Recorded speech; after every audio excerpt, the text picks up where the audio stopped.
नमस्कार साथियों। आज की जो इकोनॉमी की क्लास है वो समझने के लिहाज से और एग्जाम के पर्सपेक्टिव से भी बहुत ही महत्वपूर्ण है। आज जो हमारा मुद्दा है वो डॉलर और रुपए के बीच में जो संबंध है या जो फ्लक्चुएशन होते हैं कि रुपया का कमजोर होना या डॉलर का मजबूत होना या फिर डॉलर का कमजोर होना रुपए का मजबूत होना, ये जो चीजें हैं एक व्यावहारिक ज्ञान है। मतलब क्योंकि हम आए दिन हमारे जीवन में भी ये हमें प्रभावित करते रहती है। मतलब हम सुनते रहते हैं कि आज रुपया कमजोर हो गया, वो कमजोर हो गया, इससे शेयर मार्केट गिर गया वगैरह वगैरह। तो एक बुनियादी समझ बनाने के लिए आपको ये समझना पड़ेगा कि मतलब इसका अर्थ क्या होता है एक्चुअल में, और वो अप्लाई कैसे होता है। जब हम सामान को मंगाते हैं या फिर भेजते हैं तो वो अल्टीमेटली हमें ही प्रभावित करेगा ना कि हम किस दर से मंगा रहे हैं या किस दर से भेज रहे हैं। तो उसको समझने के लिए आज का जो हमारा पहला मुद्दा है वो है करेंसी एक्सचेंज रेट, मुद्रा विनिमय दर। हम इसमें समझेंगे कि डॉलर मजबूत होना और डॉलर कमजोर होना, रुपया मजबूत होना और रुपया कमजोर होना, इसका अर्थ क्या होता है और इसका जो एक्सपोर्टर और इंपोर्टर है उन पर प्रभाव क्या पड़ता है। ठीक है, तो देखिए सबसे पहले हम समझते हैं जो करेंसी एक्सचेंज रेट है उसका अर्थ क्या है। देखिए मुद्रा विनिमय दर, देखिए मुद्रा विनिमय दर यानी करेंसी एक्सचेंज। जैसे अभी का मैंने जो करंट प्राइस चल रहा है 82 रुपये के आसपास चल रहा है। एक डॉलर 82 रुपये के आसपास चल रहा है। अब इसका मतलब क्या हुआ, जब एक डॉलर 82 रुपये के आसपास चल रहा है तो इसका मतलब यह हुआ कि जो भारत के 82 रुपये है ना, भारत के जो 82 रुपये वो उसकी कीमत जो है वो $1 के बराबर है। यानी भारत के 82 रुपये की कीमत $1 के बराबर है। यानी हम जब 82 रुपये देंगे तो हमें $1 प्राप्त होगा। इसका मतलब क्या हुआ, डॉलर बहुत मजबूत है। कितना मजबूत है, 82 गुना मजबूत है। अगर $1 बराबर 50 रुपये होता तो फिर क्या होता, हमें 50 रुपये देने पड़ते, फिर हमें $1 मिलता, तब डॉलर 50 गुना ज्यादा मजबूत हुआ होता। अभी और ज्यादा मजबूत है, यानी रुपया अभी 82 गुना कमजोर है $1 से। तो ठीक है, समझ गए इतना। $1 बराबर 82 रुपये, इसका मतलब तो समझ आया होगा कि जो डॉलर है वो हमारे रुपये से 82 गुना ज्यादा मजबूत है। जब हम 82 रुपये देंगे फिर हमें $1 मिलेगा। तो अब जिसको जितनी अधिक जिसकी कीमत है उसकी वैल्यू उतनी ज्यादा होती है ना। अगर हमें $1 को पाने के लिए ज्यादा पैसे देने पड़ रहे हैं, मतलब डॉलर बहुत मजबूत, बहुत मूल्यवान है, बहुत कीमती है। इतना तो समझ होता है, इतनी तो समझ आती होगी आपको। ठीक है, अब हम देखते हैं कि रुपया कमजोर होने का मतलब क्या है। देखिए अगर रुपया कमजोर होगा मतलब डॉलर मजबूत हो रहा है, यानी दोनों का एक ही मतलब होता है। रुपये का कमजोर होना और डॉलर का मजबूत होना एक ही चीज को दिखाता है कि तब रुपया कमजोर है तभी तो डॉलर मजबूत हो रहा है। हम दो चीजों को ही समझ रहे हैं, डॉलर और रुपये के बीच के संबंध को समझ रहे हैं। ठीक है, तो देखिए सबसे पहले रुपया कमजोर होने का मतलब, अब देखिए अभी हमने क्या कहा ऊपर कि $1 बराबर 82 रुपये है, तो 82 गुना कमजोर है रुपया। अगर वो 82, 83, 84, 85 आगे को चला गया तो यानी फिर वो और कमजोर हो जाएगा। इसका मतलब जब $1 82 से भी आगे को चला जाए रुपये के उसमें, यानी 85, 86 रुपये हो जाए $1 बराबर, तब कहते हैं हम रुपया और कमजोर हो गया और डॉलर और मजबूत हो गया। सिंपल शब्दों में अगर जो रुपया है, यानी $1 पाने के लिए हमें जितना ज्यादा रुपया देना पड़ेगा, रुपये की कीमत उतनी ही कम होते जाएगी। जब हमें पहले, जब स्वतंत्रता के आसपास लगभग 17-18 रुपये था $1 बराबर, तब से आज तक अब $1 बराबर 82 रुपये हो गया। यानी कितना कमजोर हो गया रुपया। अभी भी आगे को अगर बढ़ते गया 85, 86, 87 होते गया तो रुपया डॉलर के मुकाबले और भी कमजोर हो जाएगा। तो इतना तो समझ में आया कि रुपया कमजोर का मतलब क्या होता है। रुपया कमजोर का मतलब कि जब हमें डॉलर को खरीदने के लिए और ज्यादा रुपये देने पड़े। ऊपर क्या था, $1 लेने के लिए हमें 82 रुपये देने पड़ते, अब $1 लेने के लिए हमें 85, 86 रुपये देने पड़ेंगे। तो इसका मतलब है रुपया और कमजोर हो गया, डॉलर और मजबूत हो गया। इतना आ गया। अब हम पढ़ते हैं इसके प्रभाव कि जब रुपया कमजोर होता है या डॉलर मजबूत होता है, दोनों एक ही चीज है, मैं बार बार कह रहा हूं। एग्जाम में पूछे कि रुपया कमजोर होता है तो आयातक पर क्या प्रभाव पड़ता है, या फिर डॉलर मजबूत होता है तो आयातक पर क्या प्रभाव पड़ता है, एक ही चीज हुआ वो। तो देखिए जब रुपया कमजोर होता है तो आयातक पर क्या प्रभाव पड़ता है, नुकसान होता है, और निर्यातक पर क्या प्रभाव पड़ता है, फायदा होता है। अब कैसे, ध्यान से सुनिए। देखिए आयातक मतलब जो बाहर से सामान मंगा रहा है, यानी मैं अमेरिका से कुछ सामान मंगा रहा हूं तो मैं उसे डॉलर में पे करूंगा। हुआ क्या फिर, अब देखिए मैंने मान लिया जाए अमेरिका से एक डॉलर का कुछ सामान मंगाया। मैंने क्या किया, $1 का कुछ सामान मंगाया, यानी मैं अभी आयातक हुआ, मैं मंगा रहा हूं। तो मुझ पर अगर देखिए ऊपर क्या था, $1, जब मैंने पिछली बार मंगाया तो $1 का मुझे उसको कितने रुपए देने पड़े थे, वो सामान लेने के 82 रुपए देने पड़े थे, सिंपल। लेकिन अब क्या हो गया है, $1 85 रुपया हो गया, यानी अब उसी $1 के सामान को मंगाने के लिए मुझे अब 85 रुपए देने पड़ेंगे, यानी $3 ज्यादा देने पड़ेंगे। यानी मुझे तो नुकसान हो गया $3 का। समझ में आया आयतों को कैसे नुकसान होता है। यानी जो सामान हम पहले कम रुपये में मंगा पा रहे थे, रुपये के कमजोर होने पर हमें उसी सामान को मंगाने के लिए ज्यादा रुपये देने पड़ रहे हैं। यानी आयातक की दृष्टि से यह नुकसानदेह है। जो सामान मंगा रहा है उसे तो नुकसान हो जाएगा। नहीं आया समझ में? अब मैं दोबारा देखिए, एक बार फिर से प्रयास करते हैं कि देखिए हुआ क्या। मैं एक शूज मंगा रहा हूं अमेरिका से, उसकी वो $1 का मान लीजिए, $1 का है केवल, ठीक है। तो जब मैं पहले जब $1 बराबर $1 बराबर 82 रुपये था, तब मैंने वो मंगाया। तो उस शूज को मंगाने के लिए मुझे सामान रुपये कितने देने पड़े? 82 रुपये देने पड़े। लेकिन अब रुपया हो गया है कमजोर, यानी अब $1 बराबर 85 रुपये हो गया है। तो अब उसी शूज को मंगाने के लिए मुझे 82 के बदले 85 रुपये देने पड़ेंगे, नहीं पड़ेंगे? रुपया कमजोर हुआ है ना इसका मतलब। तो अब मुझे 3 रुपये ज्यादा देने पड़ रहे हैं। यानी जो आयातक है, सामान मंगा रहा है जो बाहर से, उसको होता है नुकसान।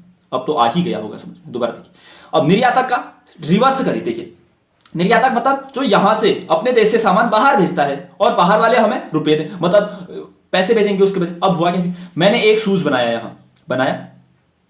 अब उसकी कीमत मैंने कितनी रखी थी? पहले भारत के हिसाब से 70 रुपए रखी थी, हाँ मान लिया, सॉरी 82 रुपए कर देते हैं क्योंकि ऊपर 82 का एग्जाम्पल है। उसकी कीमत मैंने 82 रुपए रखी थी, तो मैंने उसे बाहर भेजा।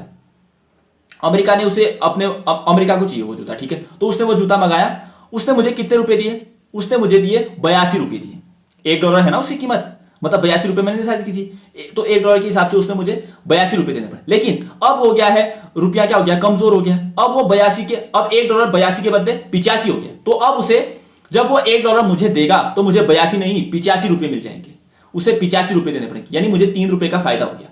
जो सामान मंगाएगा उसे बाहर पे करना पड़ेगा, तो उसे नुकसान होगा। जो सामान बाहर भेजेगा, यानी उसे रुपए प्राप्त होने वाले हैं, तो उसे फायदा होगा। कब? जब रुपया कमजोर है।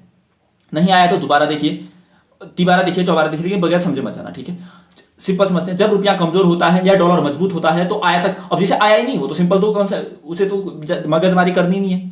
लेकिन इसका प्रभाव ये पड़ेगा कि आप कनेक्ट नहीं कर पाएंगे न्यूज को, केवल रट के। तो क्योंकि वैसे तो सिंपल है ना, आयातक पर नुकसान होता है और जो निर्यातक उसको फायदा होता है, इतना ही तो याद करना है। लेकिन समझ के जो आगे जाएगा उसको अगली क्लास में, मतलब आगे भी व्यावहारिक जीवन में भी इसका फायदा मिलेगा। तो रुपया कमजोर या डॉलर मजबूत तो आयातक पर नुकसान, निर्यातक पर फायदेमंद।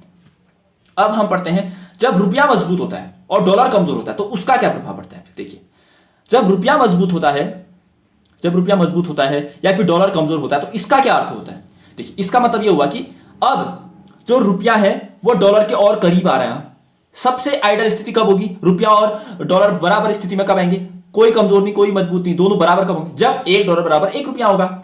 यानी हमें उस डॉलर के करीब आना है, तब रुपया मजबूत हो जाए। यानी पहले $1 बराबर 82 रुपये था, जब $1 बराबर उससे कम हो जाए, 81, 80, 79 हो जाए, तब हम कहते हैं कि रुपया मजबूत हो रहा है, वो डॉलर के और करीब आ रहा है।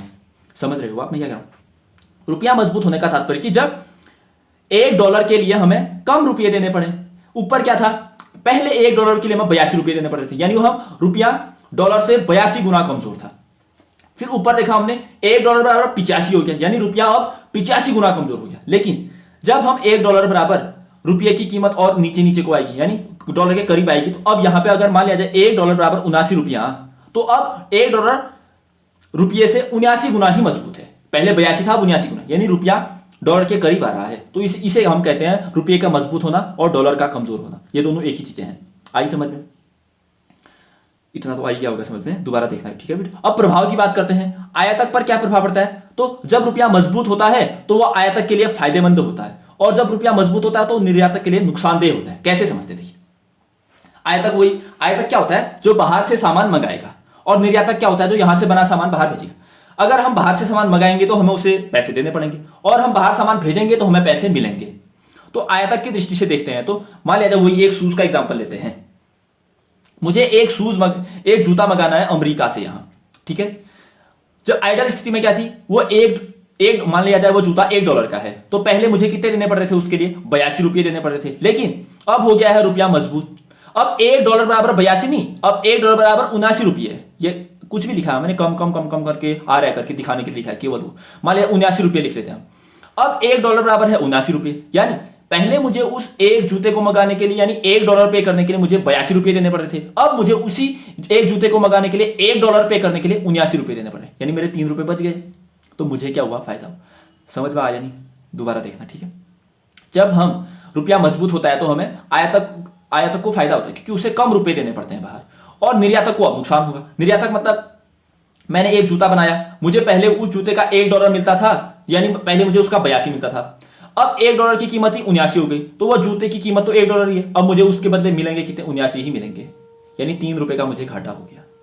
जिसको समझ में आ रहा है अच्छी बात, जिसको नहीं आ रहा है उसके लिए तो और जो सरल है, 2 ही लाइन का खेल है, आयातक को फायदा निर्यातक को नुकसान। ठीक है, दोबारा देखना, सिंपल ऊपर वाले का कंसेप्ट को जिसको समझ आएगा उसी का रिवर्स होगा नीचे, और खुद दिमाग लगाना कि आया नहीं आया समझ में, अन्य चीजों से भी जोड़कर इसे देखना, तभी आपका व्यावहारिक ज्ञान मतलब व्यावहारिक जीवन से अप्लाई कर पाओगे कहीं पर भी। ठीक है, तो जब आप इस ऐसे कंसेप्ट को समझते हो ना, तो कोई बात भी चल रही हो, क्योंकि ऐसी चीजें तो हम आए दिन चर्चाएं भी करते हैं, अगर अच्छी स्तर की चर्चाएं हो रही हैं तो वहां पर आप एक अपना पढ़े लिखे होने का जो एक वो रहता है ना, मतलब बात करने का लहजा या फिर बात को समझाने का लहजा, वो आप में उसमें तो आपको पड़ेंगे। ठीक है, तो अब सिंपल क्या है, रुपया जब मजबूत होता है यानी जब डॉलर कमजोर होता है तो आयातक को होता है फायदा, निर्यातकों को होता है नुकसान। इतना ही समझते हैं। चलो, अच्छा था ये कंसेप्ट, तो आपको समझना चाहिए। ठीक है, अब हम देखते हैं कुछ अन्य कंसेप्ट मैंने शामिल किए हैं। सबसे पहले आम बजट और रेल बजट का मतलब क्या। पहले क्या होता था, जो बजट है ना उसी को रेल बजट और आम बजट दोनों साथ में ही जारी किए जाते थे, लेकिन 1921 में एक वर्ष समिति बनी जिसने क्या सिफारिश कर दी कि रेल बजट को आम बजट से अलग कर दिया जाए। तो 1921 में एक वर्ष समिति की सिफारिश से आम बजट रेल बजट से अलग प्रस्तुत होने लग गया, यानी रेल बजट अलग प्रस्तुत होने लगे। फिर 2017 में जब मोदी गवर्नमेंट आई तो उसने रेल बजट को फिर से आम बजट में ही शामिल कर दिया। तो सिंपल क्या याद रखना है हमने, 1921 में रेल बजट अलग प्रस्तुत किया जाने लगा, समिति एक वर्ष समिति, 2017 से दोनों को फिर से साथ में जारी करने लगे। ठीक है, इतना ही याद रखें, एक वर्ष समिति कोई ज्यादा महत्वपूर्ण है और 1921 का सम ज्यादा महत्वपूर्ण। अब मैंने कुछ गरीबी से जुड़े कॉन्सेप्ट यहां पे शामिल किए हैं। सबसे पहले हम समझते हैं गरीबी को। गरीबी है क्या? गरीबी है जब कोई व्यक्ति जो जीवन की उसकी बुनियादी आवश्यकता है ना, जैसे रोटी कपड़ा मकान, ये तीन ही होती है सबसे बुनियादी आवश्यकताएं, जब इन्हीं को पूरा करने में अक्षम है, यानी इन्हीं चीजों को वो अपने लिए नहीं जुटा पा रहा है, तो वह उसे हम गरीबी कह सकते हैं। यानी जीवन की बुनियादी आवश्यकताओं को पूरा कर पाने में जो अक्षमता है वो गरीबी को व्याख्यायित करती है। ठीक है, अब देखिए कुछ मैंने तथ्य शामिल किए हैं। एक इंडेक्स आता है मल्टी डायमेंशनल पॉवर्टी इंडेक्स, यानी बहुआयामी निर्धनता सूचकांक। सिंपल याद रखना है कि इसे कौन जारी करता है, यूएनडीपी जारी करता है। बहुआयामी निर्धनता सूचकांक मल्टी डायमेंशनल पॉवर्टी इंडेक्स जारी करता है यूएनडीपी। और एक अन्य है गिनी कोफिशिएंट, यानी गिनी गुणांक। सिंपल पूछेगा गिनी गुणांक क्या मेजर करता है, तो वो करता है इनइक्वालिटी को, असमानता को मेजर करता है। गिनी गुणांक असमानता को मेजर करता है। कर लोगे इतना यार। अब हम देखते हैं गरीबी से जुड़ी कुछ समितियां हैं। गरीबी से जुड़ी कुछ समितियों को देखें तो सबसे पहले एक अलग समिति है, कब 1979 में बनी। एक लकड़वाला समिति है, कब 1993 में बनी। एक सुरेश तेंदुलकर समिति है जो 2005 में बनी और 2009 तक काम किया इसने। फिर इसने एक माप दी ग्रामीण इलाकों के लिए और शहरी इलाकों के लिए। इसने कहा कि ग्रामीण इलाकों में हम किसे गरीब कहेंगे और शहरी इलाकों में हम किसे गरीब करें। ये आंकड़े आपको जरूर याद रखें। इसने कहा ग्रामीण इलाके में वह व्यक्ति जो महीने में 816 रुपये से भी कम खर्च करता होगा तो हम उसे गरीब कहेंगे, और शहरों में कोई व्यक्ति जो 1000 रुपये से भी कम खर्च कर रहा है तो उसे हम गरीब कहेंगे। सिंपल समझो, सुरेश तेंदुलकर समिति ने आय के आधार पर गरीबी का निर्धारण किया, ग्रामीण क्षेत्र के अलग शहरी क्षेत्र के लिए अलग। ग्रामीण क्षेत्र में उसने कहा कोई व्यक्ति अगर प्रति महीना 816 रुपये तक से कम खर्च कर पा रहा है तो वो गरीब है, और शहरी क्षेत्र में कोई व्यक्ति 1000 रुपये प्रति महीना से कम खर्च कर पा रहा है तो वो गरीब है। ठीक है, याद ही करने वाली चीजें। और एक अन्य समिति थी सी रंगराजन समिति। आगे समझ में, तो क्या क्या समितियां बनी, अलग समिति हो गई, लकड़वाला समिति हो गई, सुरेश तेंदुलकर समिति हो गई और सी रंगराजन समिति हो गई। ये सब गरीबी से जुड़ी समितियां हैं। ठीक है, अब मैंने कुछ पॉपुलेशन से जुड़े कॉन्सेप्ट शामिल किए, बशर्ते इसमें मैंने पहली वार्षिक मतलब दशकीय जनगणना का भूरिपन के काल में, फिर रिटर्न के काल में जो भी था, मैयो के काल में सॉरी, वो वाली चीजें शामिल नहीं करी क्योंकि वो तो ऑब्वियस से फैक्ट है, वो तो आपको याद होने चाहिए। अगर ऐसी फैक्ट शामिल करने लग जाऊंगा फिर तो ये बहुत सारे नोट्स हो जाएंगे ना। मैंने जो ऐसे शायद जो आपको थोड़े कॉन्सेप्ट के आधार पर शामिल हैं उनको शामिल किया। ठीक है, तो देखिए पॉपुलेशन सेंसस यानी जनगणना के आधार को देखें तो हम भारतीय आबादी के नजरिए से देख रहे हैं कि भारतीय आबादी किस अनुरूप ग्रो करी थी, किस पैटर्न में ग्रो करी थी, और उसके क्या चार स्टेज आते हैं कि भारतीय आबादी पहले ऐसे फिर ऐसे फिर ऐसे कालक्रम के आधार पर। हाँ, तो इन चारों स्टेज को हमें समझना है अच्छे से। सबसे पहला स्टेज है 1901 से 1921 के बीच। इस दौरान क्या हुआ, आबादी स्थिर थी। स्थिर आबादी इसलिए थी क्योंकि होता क्या था, जन्म दर तो हाई है लेकिन जो मृत्यु दर है, मोर्टेलिटी रेट है, वो भी हाई है। तो आबादी जितनी पैदा होते थे उतने तो मर जाते थे, तो आबादी क्या थी, स्थिर थी। समझ में आया? स्थिर आबादी क्यों थी, जन्म दर हाई थी लेकिन मृत्यु दर भी हाई थी।